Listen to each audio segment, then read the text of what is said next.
Olá a todos, amigos e irmãos. Hoje nós vamos começar a estudar a Epístola aos Hebreus, que é uma carta que tem ampla aplicação em nossos dias, visto que ela foi escrita tendo em vista cristãos que haviam vindo do judaísmo. Nesse sentido, o autor ele faz uma divisão entre a revelação terrena que eles tiveram através do judaísmo, né, uma religião, um povo foi separado por Deus para bênçãos terrenais, do cristianismo, que é um povo chamado por Deus para a bênção celestial. E aí nós temos uma grande diferença entre os dois povos. E acaba tendo uma aplicação bem grande nos nossos dias, essa carta, assim como a carta de Gálatas, por exemplo, porque nós vemos cristãos tentando buscar coisas que são próprias do judaísmo, né? Sendo que o cristianismo é algo totalmente diferente do judaísmo. E essa carta de Hebreus é uma carta que ela faz parte do que alguns vão chamar de cartas judaico-cristãs, que são cartas que foram escritas para judeus que passaram a crer em Cristo. São quatro: Hebreus, Tiago, 1 Pedro e 2 Pedro.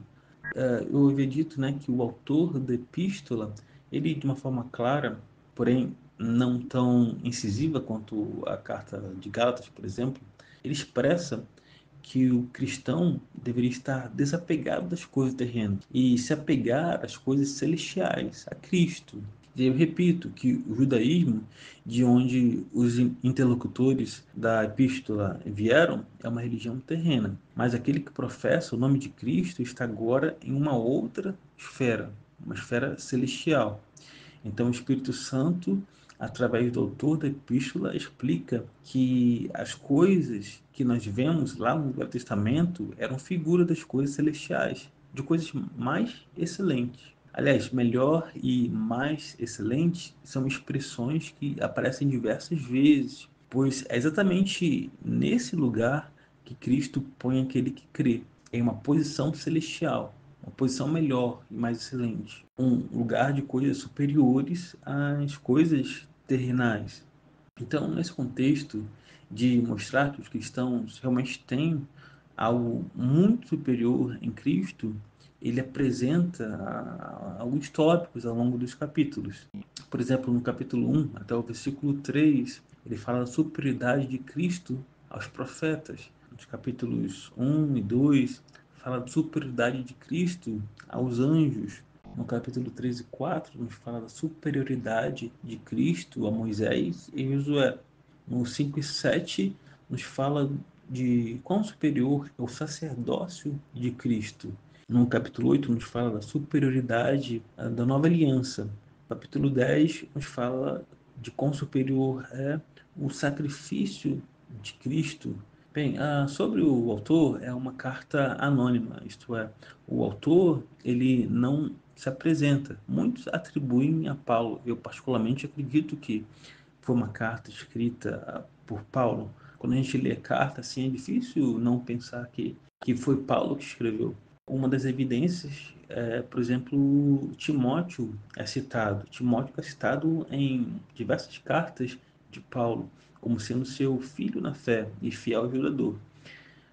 Mas algo mais importante do que a autoria dessa carta é por que o autor não se apresenta.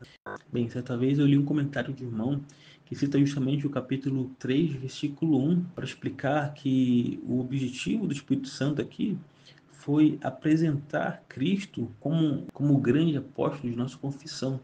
O autor fica em segundo plano diante da grandeza e superioridade de Cristo em todas as coisas. Então é muito interessante que o fato, até mesmo do autor não ser identificado, tem um objetivo, né, de exaltar Cristo. Bem, algo que se repete muito na epístola é o uso das escrituras do Velho Testamento. Isso porque um cristão que abandona o judaísmo para se tornar cristão, ele enfrentava muitas dificuldades. E aí eu não falo apenas do custo do discipulado que todo cristão enfrenta, mas, por exemplo, na própria comunidade, eles sofriam muitas perseguições No próprio âmbito familiar, existem relatos de historiadores que algumas famílias faziam uma espécie de funeral simulado, simbolizando que aquele familiar que creu em Cristo, ele estaria morto para os seus entes. Mas além disso, havia muitos desafios que poderiam surgir relacionados à pessoa de Cristo. Vemos justamente esse problema serem tratados aqui na Epístola de Hebreus. E ao invés do autor utilizar sua autoridade apostólica, ele resolve essas questões utilizando a própria escritura que era familiar aos judeus. Por exemplo, para resolver a questão da Trindade, que não havia sido revelada tão claramente no Velho Testamento, o autor utiliza justamente o Velho Testamento para mostrar que Cristo é o Filho de Deus. Outro exemplo é que, para abordar a questão de um Messias sofredor e crucificado, o capítulo 2 mostra uma série de razões pelas quais o Messias teve que sofrer e morrer. Bem, esse foi um breve panorama da Epístola aos Hebreus e no próximo vídeo continuaremos nosso estudo, provavelmente do versículo 1 até o versículo 3. Um grande abraço a todos, até mais!